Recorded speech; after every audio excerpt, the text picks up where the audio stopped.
qu'il faisait bon dehors dans cette campagne.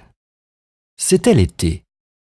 Une canne, assise là, sur son nid, couvait consciencieusement ses canetons.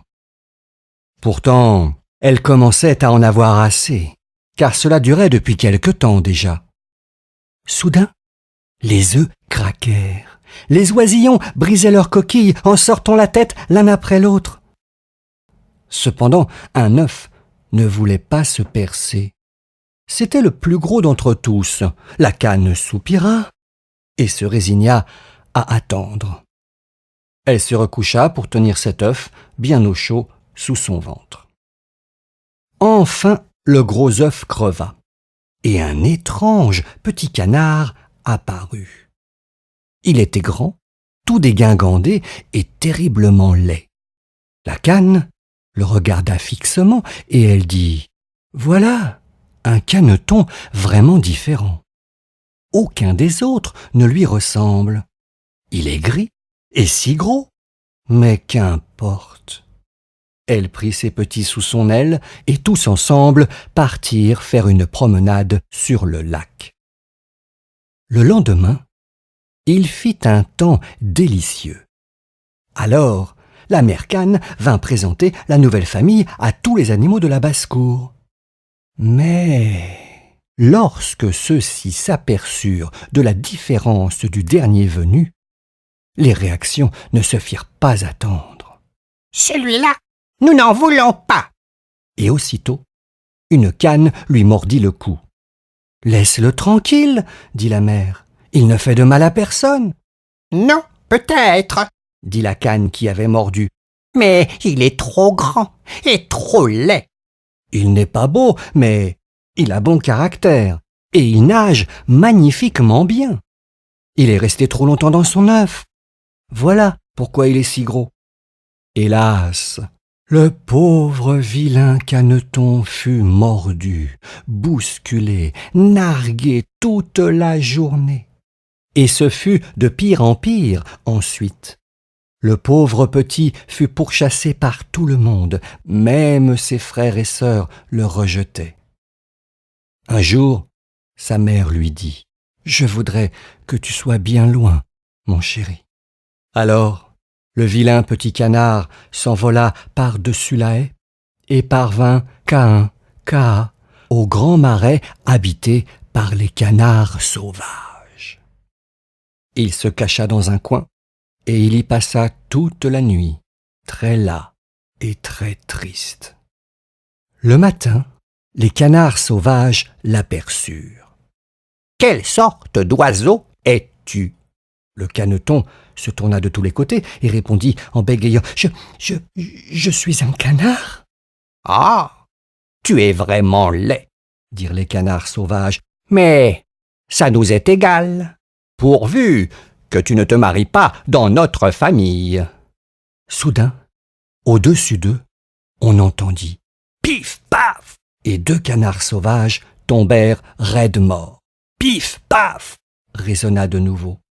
C'était une grande chasse. Le vilain petit canard, effrayé, tourna la tête pour la cacher sous son aile. Quand soudain, un grand chien terrible surgit devant lui. Le chien approcha sa gueule, montra ses crocs pointus et tourna les talons, sans se préoccuper du petit caneton. « Oh, Dieu merci !» soupira le vilain petit canard. « Je suis si laid que même le chien ne veut pas me mordre. » L'automne arriva. Les feuilles devinrent jaunes et le vent s'en empara pour les faire danser. Le vilain petit canard passait tout son temps à chercher une famille voulant bien l'accueillir, mais les animaux le dédaignaient toujours à cause de sa laideur.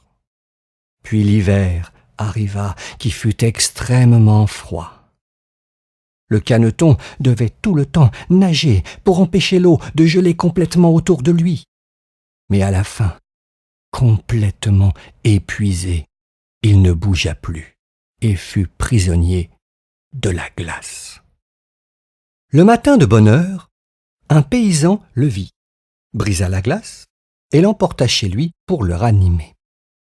Lorsqu'il se réveilla, les enfants voulurent jouer avec lui, mais apeuré, il se sauva et se cacha parmi des buissons couverts de neige. Il y resta tout l'hiver, attendant patiemment que l'air se réchauffe pour pouvoir repartir. Petit à petit, l'air fut plus doux. Les oiseaux se mirent à chanter, et le soleil devint de plus en plus présent. Le printemps arrivait.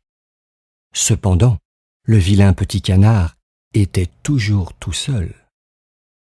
Un jour, droit devant lui, s'avancèrent 3 beaux cygnes qui ébrouaient leurs ailes et nageaient légèrement dans l'onde pure d'un étang. En voyant ces magnifiques bêtes, il fut pris d'une étrange tristesse. « Je vais voler vers vous, oiseaux royaux, et vous me massacrerez, parce que j'ose m'approcher, moi, le vilain petit canard. » En un coup d'aile, il s'éleva au-dessus de l'étang et se dirigea vers les superbes voiliers. Les 3 oiseaux l'aperçurent, se retournèrent et accoururent vers lui à grands coups d'aile en rasant les flots. « Tuez-moi, si vous voulez, » dit le vilain petit canard. Il pencha la tête sur la surface de l'eau, attendant le choc, et sa mort certaine. Mais il n'en crut pas ses yeux. Quelle surprise en voyant son reflet!